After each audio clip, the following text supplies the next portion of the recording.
Hey, what up, everybody? This is your man, Tony Wiggins, here with another edition of Locked On Jaguars on a Monday.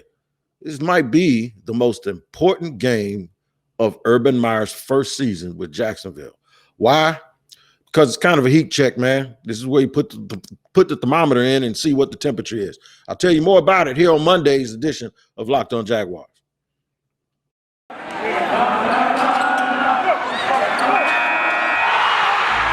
are Locked On Jags, your daily Jacksonville Jaguars podcast. Part of the Locked On Podcast Network. Your team every day.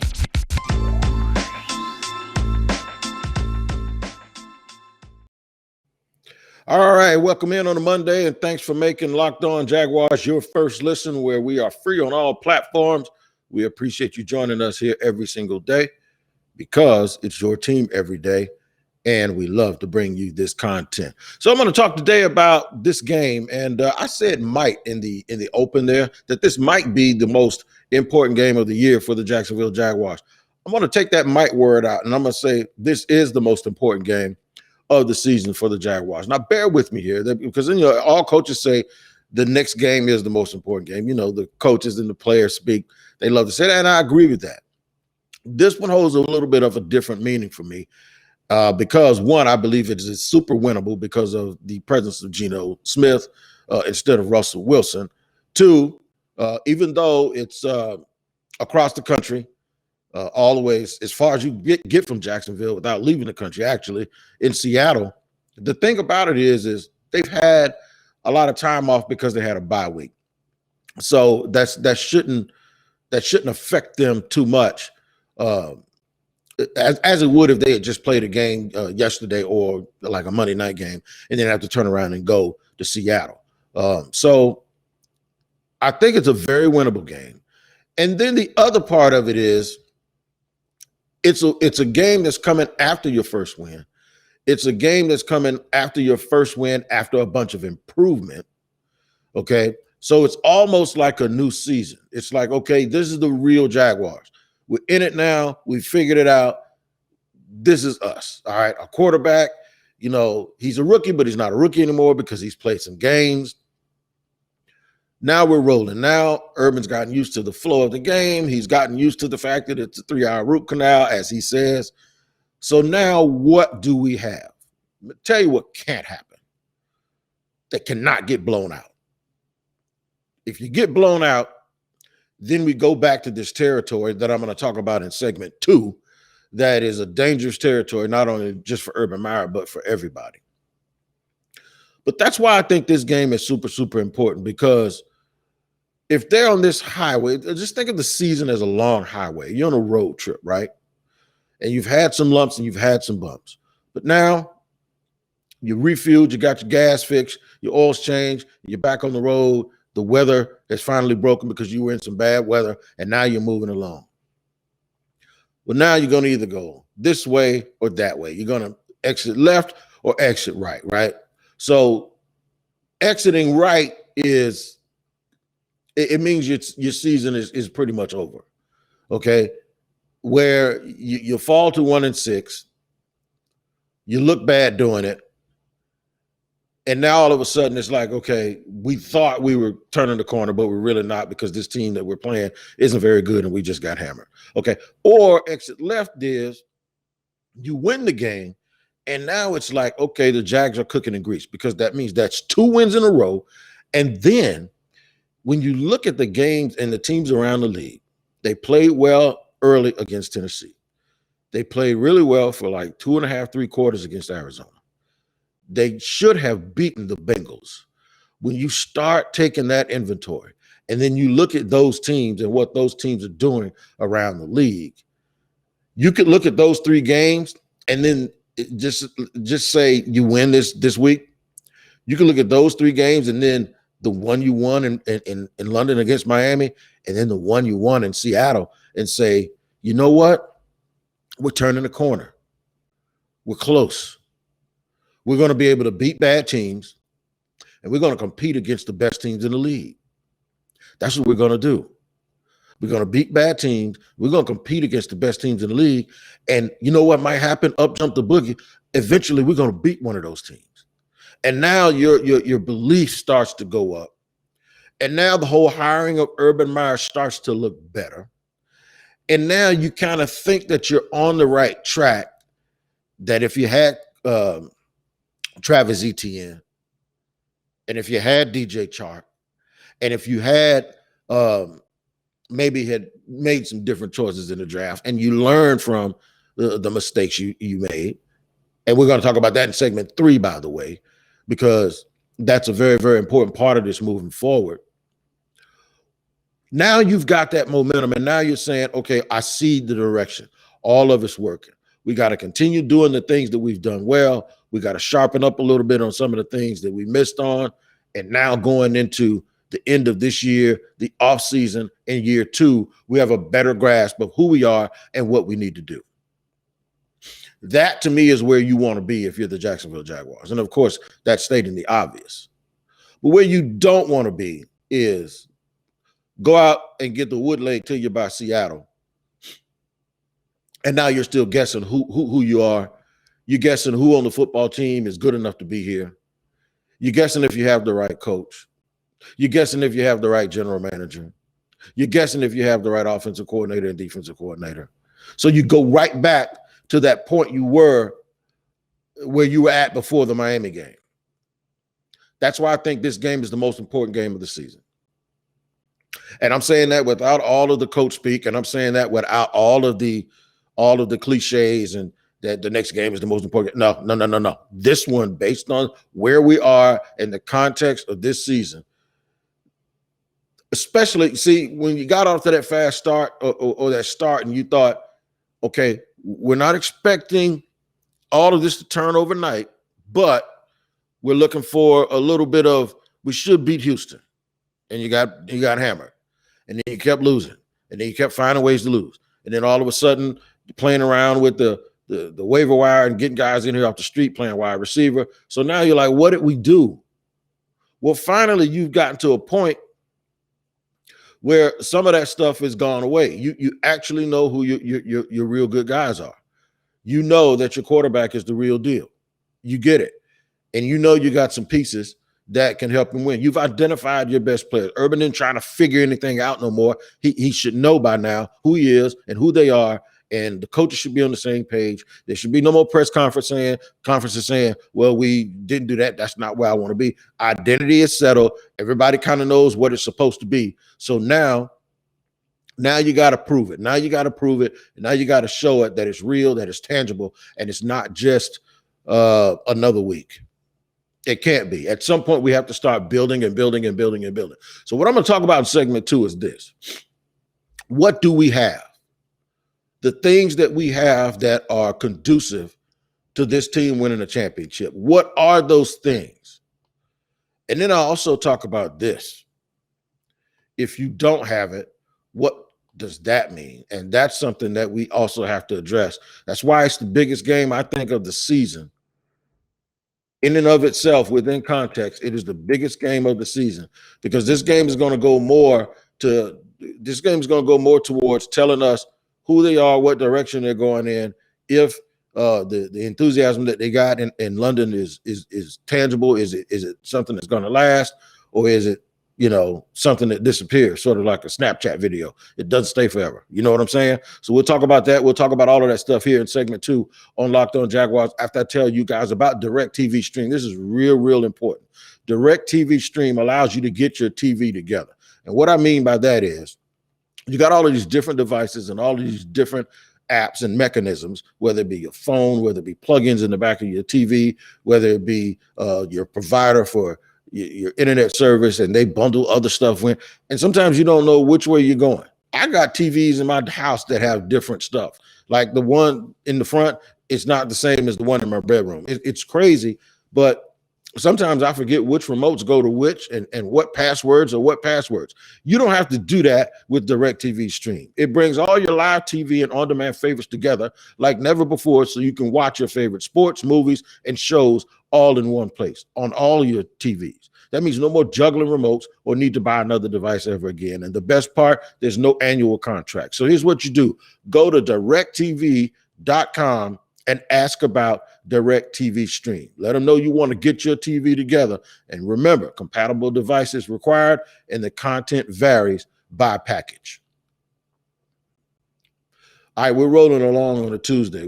I got this stuff written down here. So occasionally you might see my eyes if you're watching this on YouTube. Shift over here to my notes, okay? Got to shift over here to my notes. I got a little makeshift desk here. And one of my notes is, for the first segment, I'll talk about how it's the biggest game of the season. And then I'll say, which way will we go?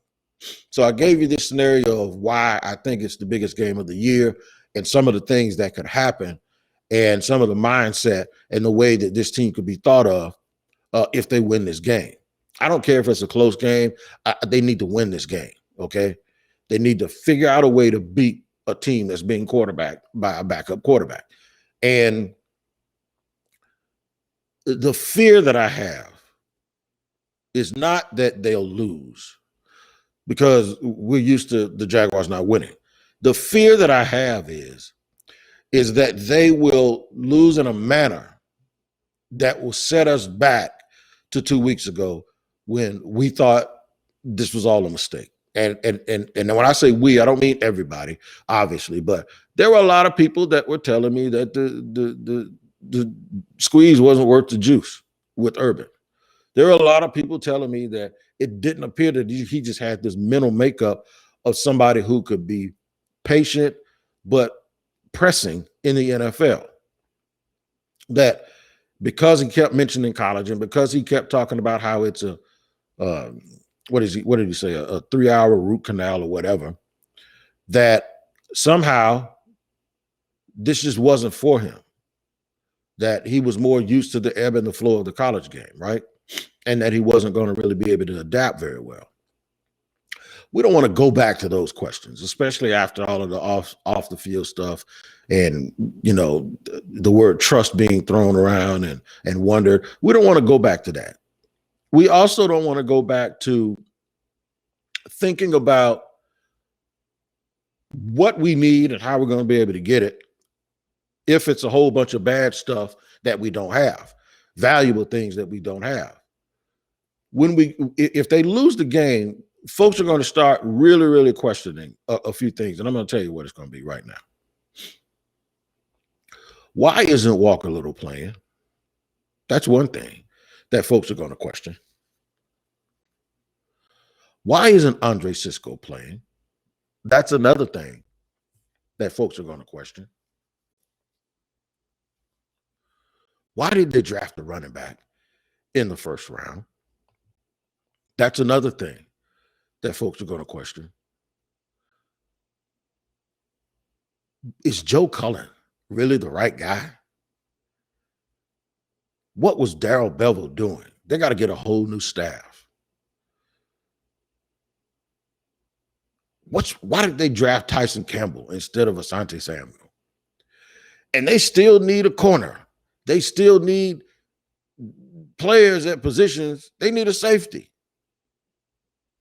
They need another offensive lineman. So what did they do in the draft last year? This is the stuff that's going to happen. Because if this team is going to lose, at least you want them to be losing with their younger players, because you think at some point their younger players are going to get better. And when their younger players get better, that there's a natural there's the natural inclination that what happens when those players get better, the team gets better. But if those guys aren't playing and they're not good enough to help you win now, and they're not learning how to get better, then you'll say that all we're doing is standing in quicksand. They haven't built it. And that's why we focused so much of last week's podcast on team building. So the best way to get rid of the thought that you're not building and developing players is to win with the ones you're playing with right now, or to start to win. Because if the Jaguars win this game, there will be a bunch of reasons that we can go back. And I just talked about the 3 close games that they had in combination with those 2 that they won. But there'll be a litany of reasons where people will start now giving explanations, reasons, not excuses, but reasons why they got off to a slow start. Because everybody was new to each other. This was all new. We had to figure it out. There were a lot of moving parts. So when you start being able to rationalize reasons, not excuses, what happens is it gives you a natural optimism for tomorrow. And that's all I've ever said that the Jaguar fans wanted. They wanted hope. They wanted to believe that at some point all of this stuff was going to end, and all of the trepidation and all of the thoughts that we're just stuck as a franchise. They wanted it to be over. You can go a long, long way by helping the Jaguar fans realize that by winning 2 games in a row, especially coming off a bye week, especially playing against Geno Smith, right? Right. The reason why all of that's important is because there's this thought that maybe, if this thing doesn't get turned around, that Urban might be one and done. Maybe some of his doing, maybe not some of his doing. I've heard that stuff from credible people and from fans just wondering, we need to just reboot it. And people have been throwing Brian Daboll's name around. You want to talk about that? Let them lose. If you don't want to talk about that, you want to put that off, then just go win the game. It's just that simple.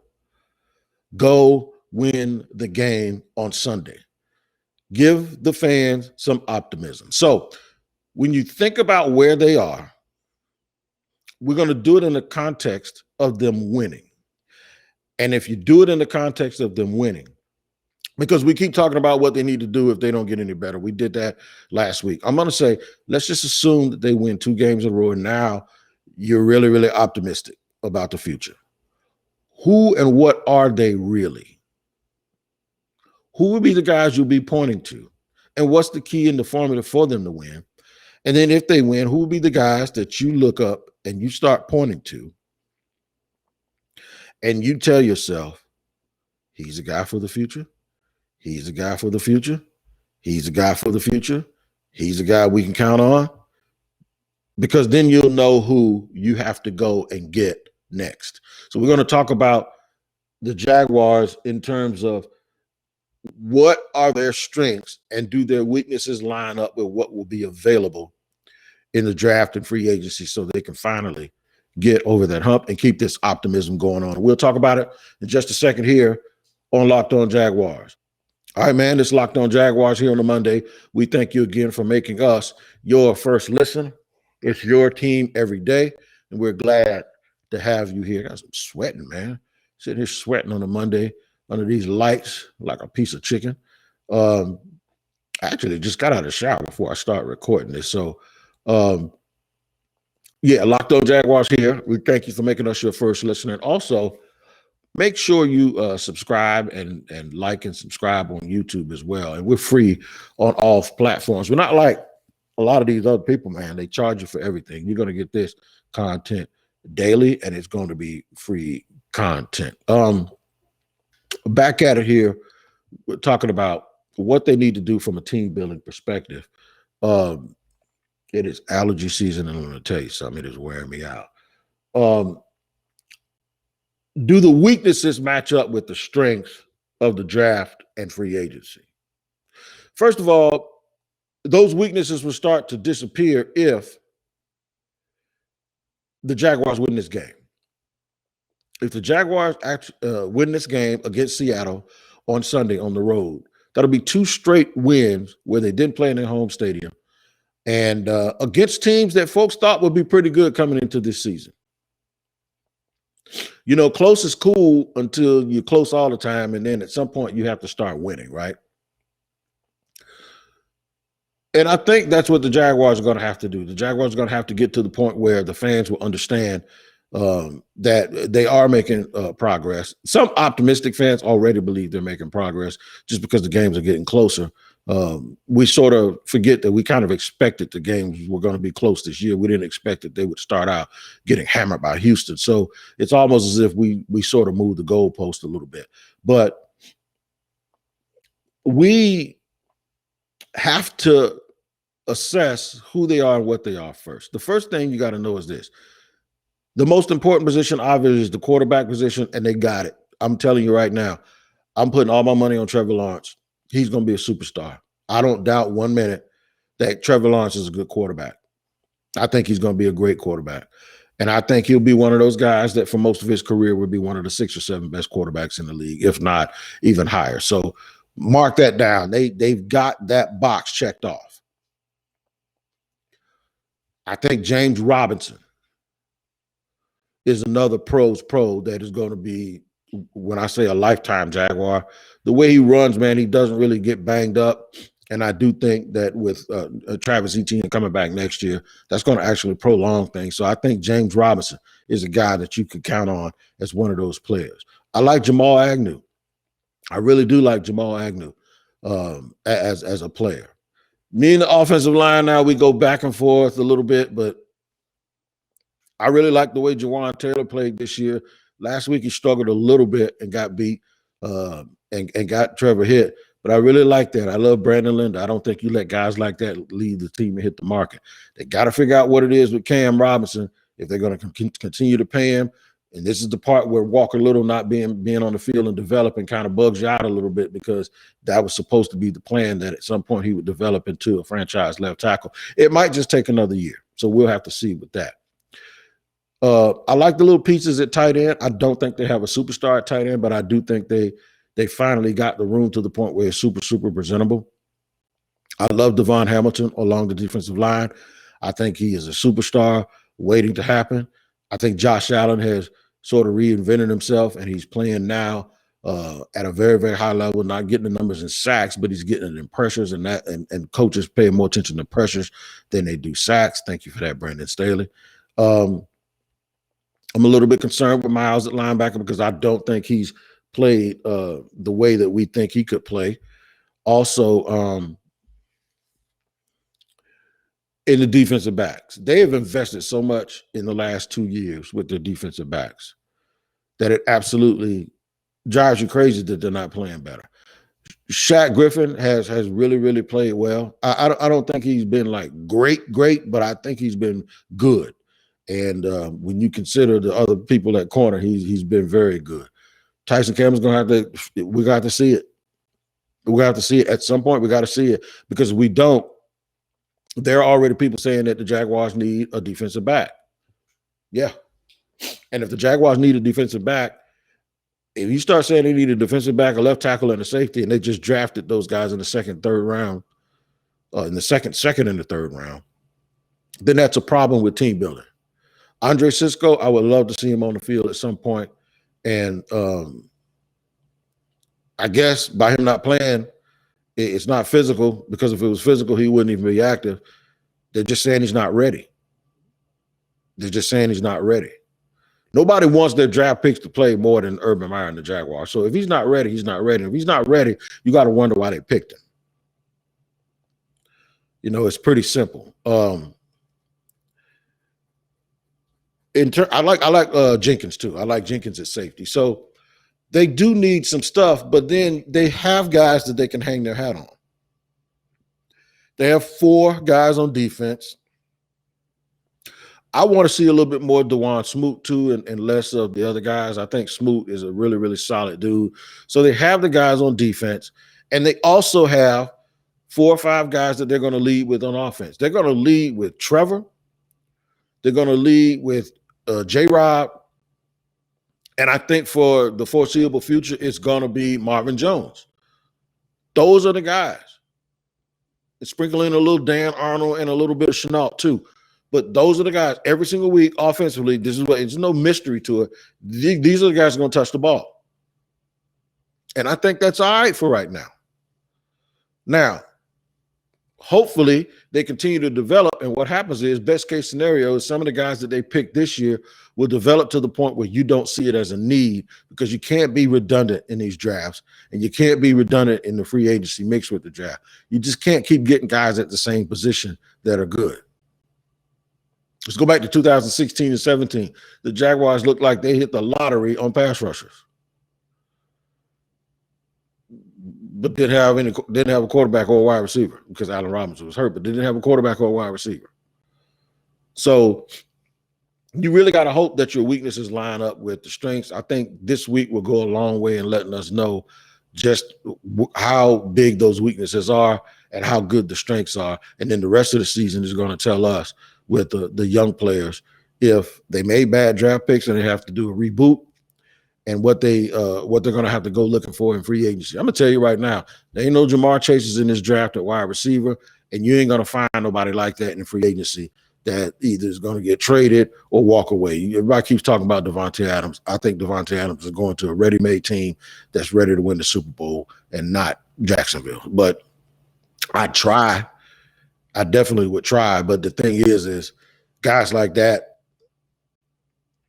don't come to situations like this at this stage of their careers. So we have to really, really watch and see. This game this week is important for those reasons that I told you. It is going to be the game where we actually get to take a thermometer and stick it in to see exactly where we are. We're going to do a heat check. We're going to check the temperature of this franchise so that we know how we're supposed to move going forward. We thank you for making us your first listen here on Locked On Jaguars, where we are free on all platforms. And we need to make you aware that your second listen needs to be the Peacock and Williamson podcast. It's a podcast that features Matt Williamson, who's a former NFL scout, and Brian Peacock, who is an NFL analyst. Brian Peacock, that's my dude, man. So check out the Peacock and Williamson podcast here on the Locked On Podcast Network. Subscribe wherever you get your podcast. All right, man. So it's heat check time. We'll see what those guys are doing this week and how they're going to come back, what kind of attitude they're going to have.